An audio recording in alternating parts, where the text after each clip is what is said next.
So you would never go on like I'm a celebrity, like you would never survive in the jungle. It's not the spiders and the rats who'd be looking at my own hair. Yeah. But you wouldn't have a mirror. I'd know. Hello and welcome to The World As It Should Be, a podcast in which we ask our guests to tell us what they would change to help create their perfect world. By listening to what they'd like to change, we'll hear more about who they are, what they do, and what inspires them. This podcast is brought to you by the team behind Primadonna, a uniquely anarchic and joyous festival of everything creative. My name is Shona Abianca and I'm a book publicist working with some of the most thought-provoking authors writing today. I'm Catherine Riley, a writer and director of the festival. We're delighted to be your guides on this podcast adventure. The World As It Should Be from Primadonna. So hello, thank you for coming. This is a live recording of our podcast. This will be episode 11 of a series of 4,000, so welcome. You're all probably subscribers, but I'll just tell you what it's about just in case. Our podcast is called The World As It Should Be, for obvious reasons. So we ask guests to come on and talk us through 3 ideas to improve the world and create it as they think it should be. And we give them free rein to come up with whatever they like, and then we judge them on those choices. So we have with us today two OGs, Primadonnas from the 2019 festival, Verde and Louise Mumford. I'm going to ask you both to introduce yourself and say why you're here, where you come from, and then we'll start doing the podcast. Okay, I'll go first. I'm Eva Verde. I'm a writer. I'm from Chelmsford in Essex, and my debut novel, Lives Like Mine, came out in June. Yes. Congratulations. And I am Louise Mumford, and if you can't tell from my accent, I'm from South Wales. And my debut thriller was published by HQ in December and is also just scraping in still for July as the July killer read. Okay, so we're going to get cracking. So you go first, my friend. Okay. So I'm going to start with Louise. I'm going to ask Louise to describe to us the first way that she would change the world that she feels it should be, and why. So I'm going to start off quite seriously, but I'm just going to warn you that everything for me from there is downhill. I get a lot more frivolous from this point. So my first one is that I would like it if everybody took at least 5 seconds, hopefully more, before they responded to things, because I think that would actually stop people from just reacting, which is what a lot of people are doing when they're talking, especially on social media. Twitter is a really good example of this as well. If you just paused for a second before you responded, then maybe your response would be possibly nicer, possibly more thoughtful. And in particular, I hate the phrase, I'm going to speak my mind, because nothing nice ever comes from that phrase. I'm going to speak my mind. And really, you should sometimes think about what's in your mind a little bit more before you speak it. The inevitable question, Louise. The reason you've come up with this, clearly you said something in the past. What is something that you've just said without thinking? Okay, right. So I joined Twitter only a few months before I came to the Primadonna festival. And I remember very clearly that I wrote a tweet just off the top of my head from something I'd read in the paper. I won't say what it was. It was something to do with Boris Johnson and something that he'd said, and I didn't like it. And the tweet, now it didn't go viral, but I got loads and loads of comments underneath, and it was retweeted a lot, and there were lots of likes, and that terrified me because I'd said it so quickly. I typed out the tweet so quickly. I hadn't thought about it. I hadn't thought about how people would respond, because generally I'd only just joined Twitter. Nobody responded to anything I said. Nobody said anything to me. It's amazing there's lurkers on Twitter. Yes. And they come out of the woodwork. But people retweet as well. So then it goes to a different audience. So by the end of the day, I had Labour supporters, saying, oh, well, she's from Wales, so she'd say that anyway, because she probably votes Labour. It's like, no, I said that because I'm a human being, and what Boris Johnson said was stupid. But not going into that. And that was a real lesson in, if I'd have thought that through a little bit more, I wouldn't have said that in the way that I said it, in such a kind of incendiary way. Did you get loads more followers though? I did. They were probably disappointed by what came afterwards, because it's just books and squirrels and Care Bears. So I think they've quickly unfollowed me. They were expecting, I don't know what they were expecting, but they didn't get it. Definitely. No one expects books and squirrels and Care Bears. No, that's true. That's a fair point. Yeah, I suppose. Yeah, maybe they stayed. For everyone to pause for 5 seconds, is there a system you've got in mind to make that actionable? A green light system. Everyone's got a flashing traffic light above their head. No. I think it's just, everyone's very hot on being mindful at the moment, aren't they? This idea of being mindful, but they only ever mean that in terms of taking a time for themselves. It's almost like a meditation thing, isn't it? Being mindful. I would prefer the idea of being mindful as something that is something you project out into the world, so you think more about your actions. And I think that comes from being a teacher, because I'm used to taking a breath when a teenager has said something that I didn't particularly agree with or like, or it was rude. I'm the adult in the situation. I had to take a breath, and I had to think about what was the best way to deal with it, and what were the best words to use. So I'm quite used to doing that, but it would be lovely if it would make a nicer world. My teenage daughter's looking at me saying, I wish you would do that, Mum. Direct lines. That's right. Yes, I mean, it's difficult to do though, Louise, isn't it? And I did make the point that it would make conversations very slow. If everyone's pausing, it would be like one of those kind of horrendous, when you go to the psychiatrist, isn't it? And they just pause and they go, so. And then you'd have to count to 5, and then you'd have to say, and they go, and then nothing would happen again. So it would make podcasts quite dull, maybe, as well. Yeah, don't do that. No, okay, fair point. We're making podcasts dull. That's how I feel. Yes, good. I like this idea. It's a great idea. I have no problems with this idea. We need to be. You took the role of being the adult in that dynamic with the kid. Is social media making us all more? Is it infantilizing us? I think in the way that teenagers never think that their brains aren't formed to think of consequences. Social media makes us into teenagers because we don't think of the consequences of what we're putting out there. So yes, definitely. You should try to be more of the adult in social media. I think not in Instagram so much, and possibly yes, Facebook as well. But Facebook and Twitter, it just gives you such an easy opportunity to say something off the cuff, which you think is witty and funny maybe at the time, but is perhaps not what you would have said if you'd had more time to think about it. I guess it would be helpful to take a step back and think, why has this riled me so much? Yes. Just to think about it. Yeah, that's what I would have done with my Boris Johnson tweet. Would you have not tweeted it then? I don't think I would have. I think now I would have just taken a step back and not done. But I haven't got loads of followers, but I've got more followers now. We're all talking about squirrels and Care Bears. Do join me if you want to.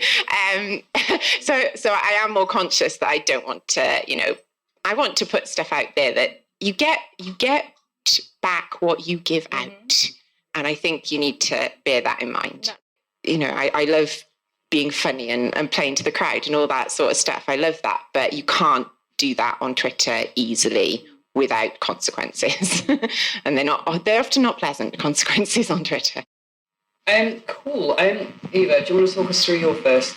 My first one, I think, was equality, which seems very dreamy and idealistic, but I just think it covers so much, it umbrellas so much. If we were all not all the same, but if everyone had an equal opportunity, an equal start, it would just make the world such a better place, wouldn't it, really?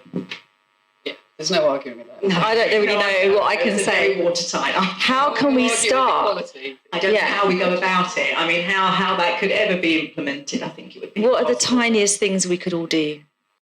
be more considerate, definitely. Take this step back and think. And I think we're all very easily triggered and crazy at the minute. I don't know what's making it worse. It might be social media that makes it worse because it's all so instant and there. It might be Boris Johnson. It might very well be Boris Johnson, yeah. Is there a specific inequality that you're because there are a lot of inequalities. There are a lot of inequalities. I don't want to bring the podcast down too much, but is there, you could start with one. Where would you start? With one, I think it would probably be poverty and the sort of the vast difference between the wealth, haves and the have-nots. I think if that could be a level ground and we all start from the same place, wouldn't that be great? Yeah. That would definitely be the world as it should be. Yes. For sure. So, Louise, your second way that you would change the world as it should be. Okay, so bear in mind I was very serious before. We're now going very much downhill. My next way to make the world as it should be would be for, UK definitely, but women's clothing size to be uniform across all the brands. Yes, thank you. Because I am sick of being a size 8 in M&S on a good day. I'll just go for size 8. Okay, let's just say that. A size 12 in Mango, and I can't get a leg in some Zara pieces. And it makes online shopping, which we've had to do over the pandemic, obviously quite a lot, it makes it really difficult. But not only that, I think it would have an environmental impact, because if clothing brands were uniform and you could order something and know that it would pretty much fit, then the returns would just plummet. Yeah, and that's a huge environmental win, as well as a vanity thing. We do have, not to put you on the spot, we do have a man here. There's two. Where's the other one? It's my dad. Oh, well, we're going to have to ask him. Well, do men have this problem too? My wife does all my shopping. Oh my God. My dad's a feminist. So That's exactly what we're all about. Primadonna. Brilliant. The world as it should be. Do younger men have this problem? I have a problem with shoes. My shoe size varies massively. Well, we have that too, yeah. Pants and tops. Did you say pants and tops? Pants and tops. It's all close to me, yeah. Maybe not fashion. Please try. Okay. I just thought I'm not actually going to go down that road, so okay. Fine. That's actually Shona's favourite game, pants and tops. The drinking again. How would we do it? How would we need a kind of like an every woman model? Well, I think the easy way to do it is make everything elastic. As you can see from this dress, this is perfect for online shopping because it's basically got an elastic top, so it stretches with you. And then if you lose weight, which hopefully, that might happen, it will then shrink back down to size. Put everything elastic. That's my solution. Suddenly we're just eliminating buttons and zips from everything. Okay. We'll wear sacks. Or sacks, yes.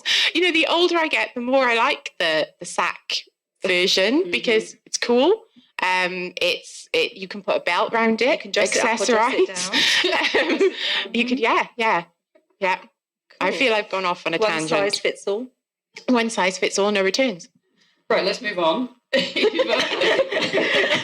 This one could make me popular or make me not very well liked. But I think when I go on a dog walk, it really annoys me when I'm lost in my thoughts and I've got a great idea, and then someone says, "Oh, your dog, how old's he?" And you've got to have all these conversations. Oh, it's nice weather, isn't it? And you think, and the thought's gone, and I want to be polite, but sometimes I just don't. I just want me and my dog, and just ask them to be completely antisocial.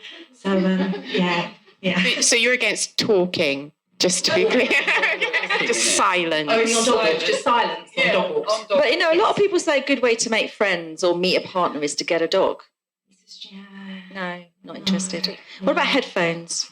You see, I do this. I do all the tricks. I have headphones, sunglasses, and still a conversation happens. Wow. So now I find that I'll go for a walk at, say, 8 a.m, and then I'll meet someone who I don't, it's nice, you have your chat, but then I think, if I do that route again, I'll see him again. We'll have to chat. Yeah. So now I'm sort of, I've rotated so many walks, so different. Yeah. I need to be walking at like midnight. Now I was going to say, you could go out at 3 a.m. Do you think Possibly in a sack. I think maybe. Elastic. Maybe I just come across too friendly. Yeah, just borrow some of Louise's clothes. So I don't have a dog, but I know that people say that you can't go on a dog walk uninterrupted by people wanting to talk, not to you, but about your dog. Oh yeah, it's only dog chat, but it's like the same conversation 5 or 6 times. I guess you could wear a sandwich board going 6 months, terrier, whatever. Yeah. That would be probably, yeah. Or just hand out leaflets. These are the details of my dog. I think you get a reputation if you're handing out leaflets in the park, don't you, generally? In a sack. Who is a dog walker here who's solved this problem? Who? Or who's a dog walker that likes this problem, that likes chatting to people?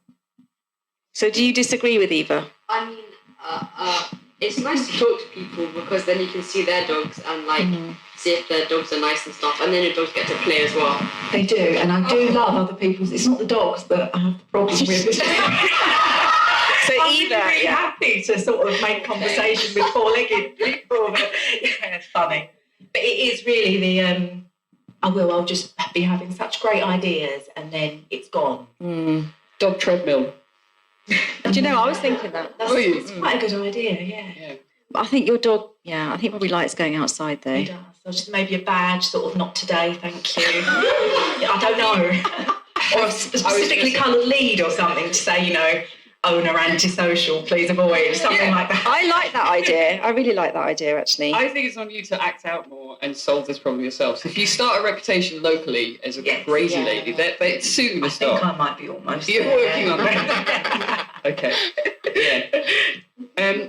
You've got an idea, Molly? Yeah. Go on, what's your idea? If somebody comes up to you or something and asks you about your dog, pretend you didn't hear them. Responsive. No. Yeah. You can find those hoodies that say the antisocial social club. You could just get a dog jacket. Oh. Yeah. And say stay away from my dog. He bites even if he doesn't. Train him to bite. Train your dog to bite people. I think Eva needs to stay away from me, I bite. I think we should stop slurring the dog, because it's not the dog's fault. It's not his fault, no. He's dear and he's very social, so you're right. this is my problem. If Eva bites people, it will soon stop. Yeah, stop biting people. There we go, we solved it. You're welcome. Yes. Right, Thank you good. so much. Bite people. Louise, it's over to you. For my third one. Okay, I've realised I'm a little bit appearance obsessed, but my third one would be for everyone to wake up with a good hair day. That was Welsh for hair. Just to sorry. Make that clear for the recording. A good hair day. And my Welsh comes out in the word immature as well, apparently. I used to teach in spectacles, and the kids used to get me to say, because one of the characters is immature, and they used to get me to say immature all the time while I was teaching because they like the Welsh accent. Anyway, moving on. Good hair day, because that would instantly put everybody into a positive frame of mind. When you wake up and you have got a good hair day, probably by accident, because it never happens when you actually try, does it? You instantly just feel better about life in general, and you're generally just nicer to everyone as well. And think of the time I would save straightening my hair and then straightening again and then being out and it's slightly wet, so the hair just goes whoo, and you got to straighten it again, and you save all that time, and I could actually do some writing instead, maybe, which is my job. Do you think we would stop appreciating good hair, though, if we didn't have bad hair days? Oh. I can be quite philosophical, The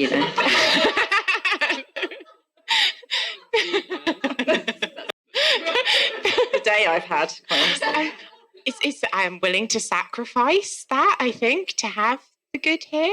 Maybe you could just take a picture of your bad hair and look a bit, just pin it up there, and occasionally look at it and go, don't have to worry about that anymore. Could have been that, yeah. I think everyone would just be nicer to each other, because you just feel good when you've got a good Good hair day? Do you?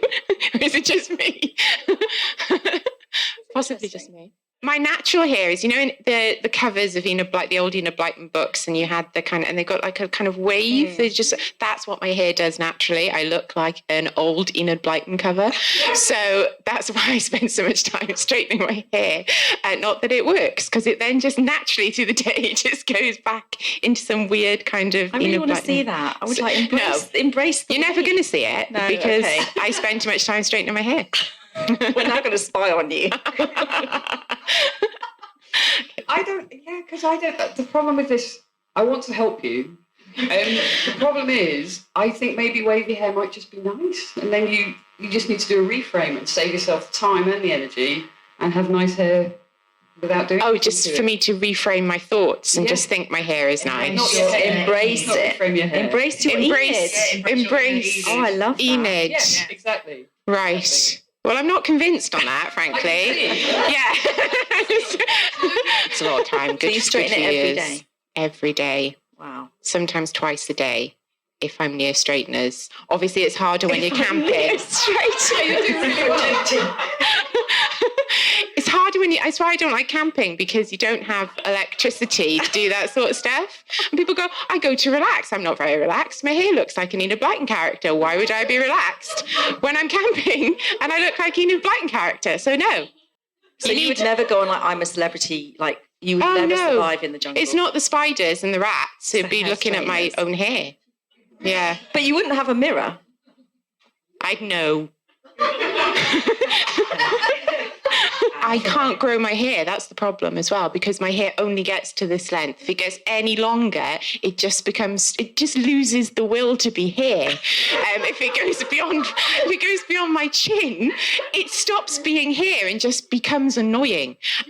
So I can only have it. This is the longest it will ever be, and I can't get this up. The half up, half down thing is my ponytail. I don't know what to say. Do you?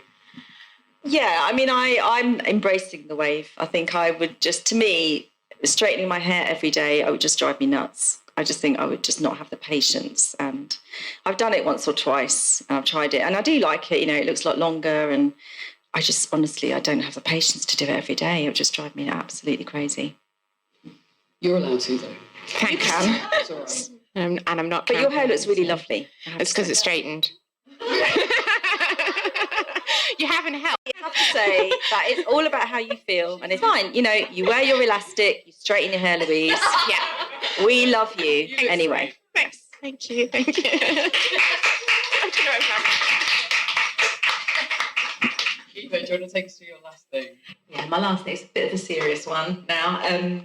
I would like, in an ideal world, a complete overhaul of the education system, particularly secondary school.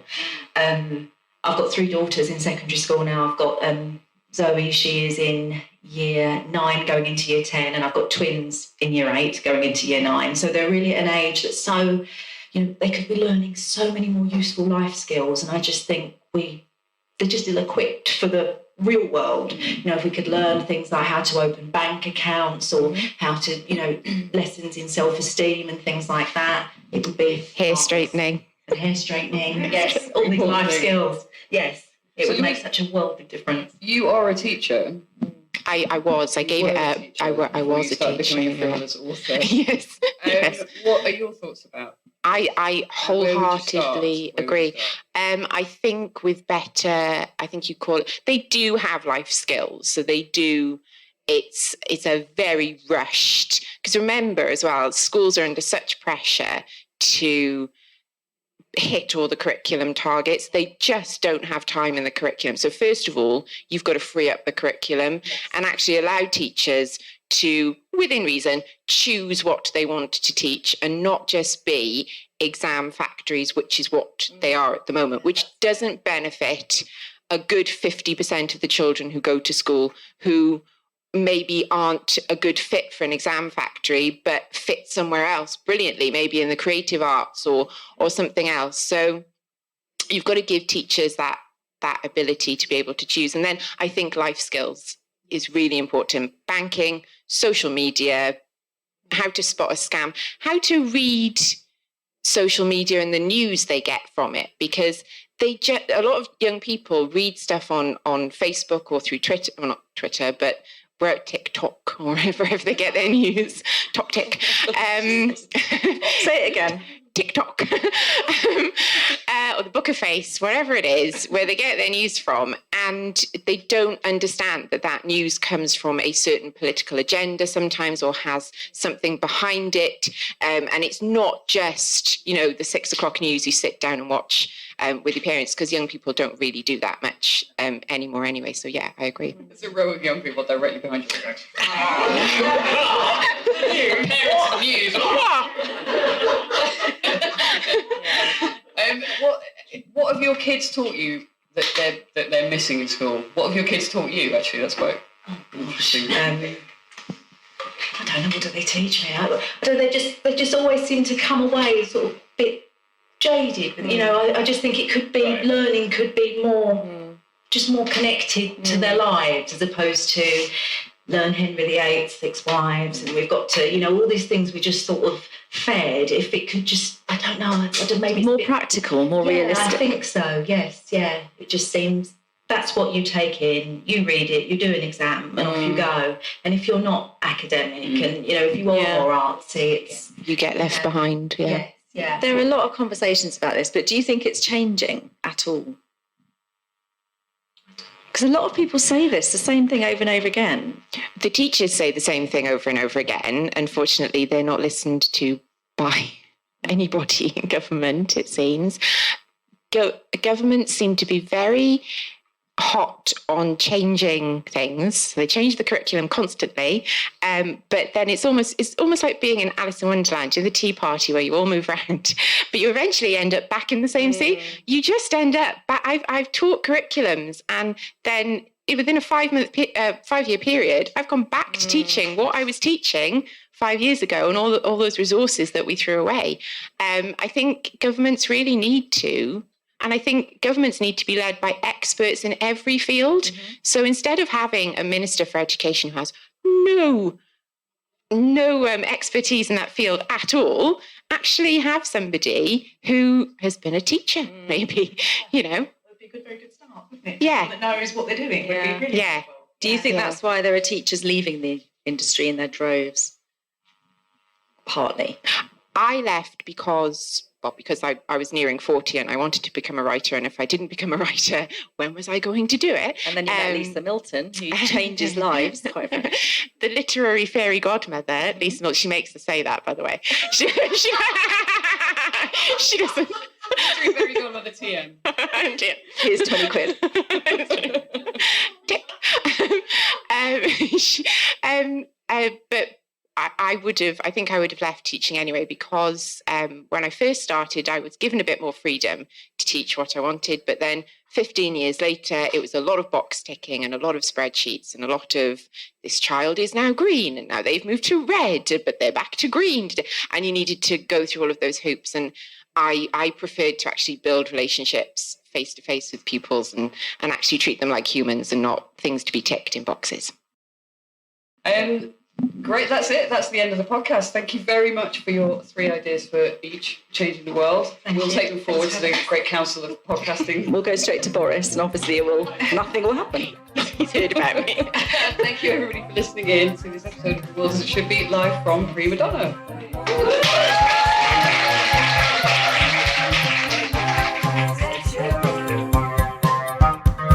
The World As It Should Be from Primadonna.